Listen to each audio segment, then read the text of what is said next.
Look here, there and yonder, the world is full of wonder. For all the where and why hows and the when what wheres, there's but one place worthy, Achala Bharati. There's but one place worthy, Achala Bharati.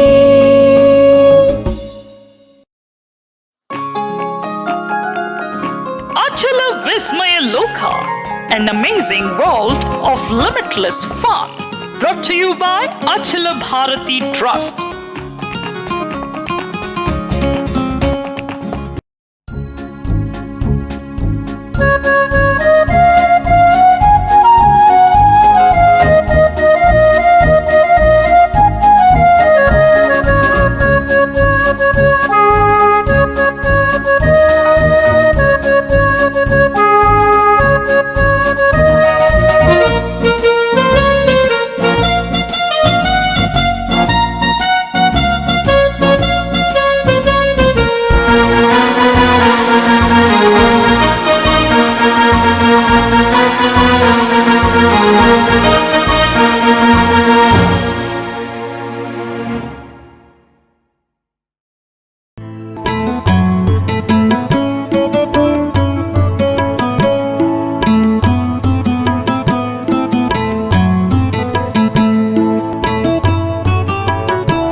దండి యాత్ర.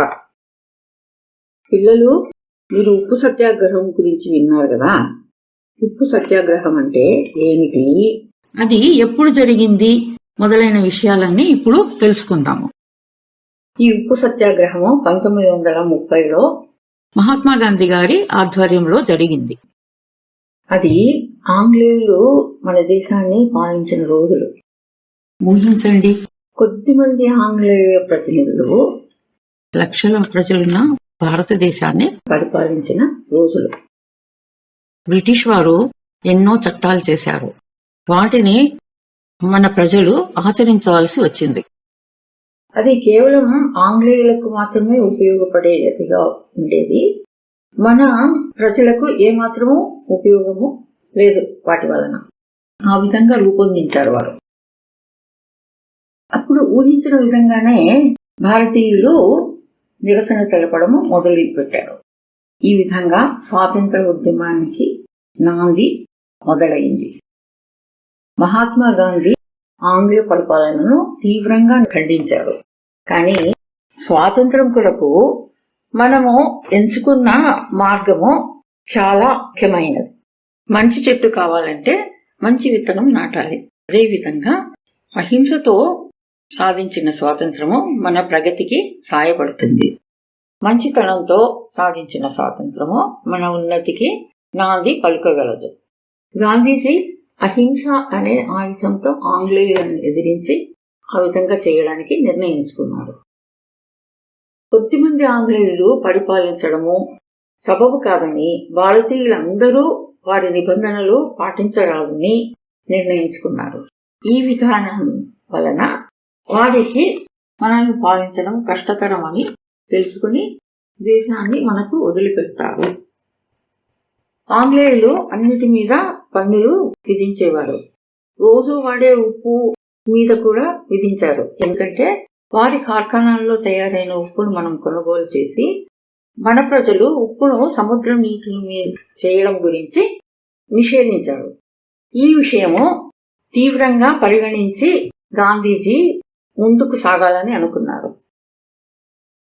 ఉప్పు మీద పన్ను గురించి గాంధీజీ అప్పటి viceroy lord Irwin కు ఒక లేఖ వ్రాశారు.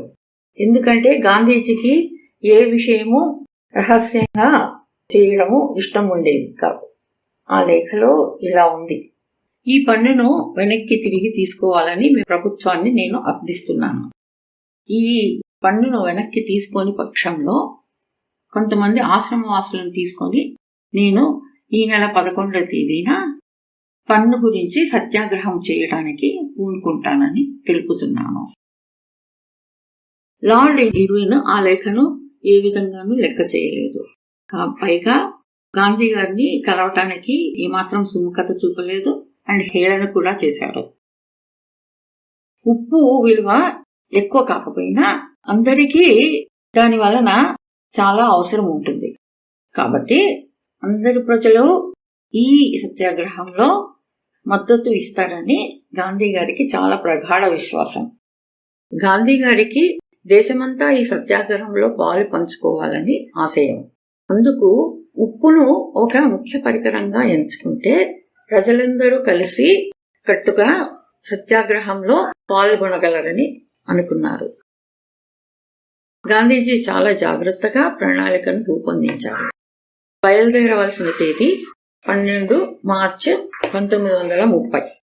దండి గ్రామం చేరవలసిన తేదీ 5 ఏప్రిల్ 1930. పాదయాత్రను గురించి దారి సబర్మతి ఆశ్రమం నుంచి బయలుదేరి 48 గ్రామాలను దాటుకుంటూ దండిని చేరవలసింది. దండి ఒక సముద్ర తీర గ్రామము. దూరము 390 కిలోమీటర్లు. ఏప్రిల్ 6వ తేదీన ఉప్పు సత్యాగ్రహం ప్రారంభమవుతుంది. పిల్లలు, గాంధీజీ చాలా జాగ్రత్తగా ప్రణాళికను తయారు చేశారు. అన్ని గ్రామాలలో ముందుగా ఎప్పుడు చేరుతామన్నది, ఏ రోజు చేరుతామన్నది వారికి తెలిపారు. వారు ఆగవలసిన గ్రామాలలో ప్రజలందరూ వారిని ఆహారము, నీరు, వసతి కల్పించి సేద తీర్చవలసిందిగా కోరారు. మార్చి 12వ తేదీ 78 మంది మతభేదాలు లేకుండా సత్యాగ్రహంలో పాల్గొనడానికి అన్ని ప్రాంతాల వారును వచ్చారు. సబర్మతి ఆశ్రమం నుండి 390 కిలోమీటర్ల దూరం దండికి సాగారు. వేల మంది ఈ ఉద్యమంలో పాల్గొన్నారు. సరోజినీ నాయుడు వంటి ప్రముఖులు కూడా ఉన్నారు. ఈ ఉద్యమంలో వేల మంది పాల్గొని 3 కిలోమీటర్ల పొడుగు బారులుగా నడిచి చూచుటకు ఒక తెల్లటి నది మాదిరిగా కనిపించారు. అందరూ తెల్లటి ఖద్దరు వస్త్రాలు ధరించి ఉన్నందువలన ఈ విధంగా భ్రమ కలిగింది. ప్రతి గ్రామంలో వారికి చాలా ఆదరణ లభించింది. గాంధీజీ గారికి పూలదండలు వేసి అలాగే తోచిన ధన సహాయము చేశారు.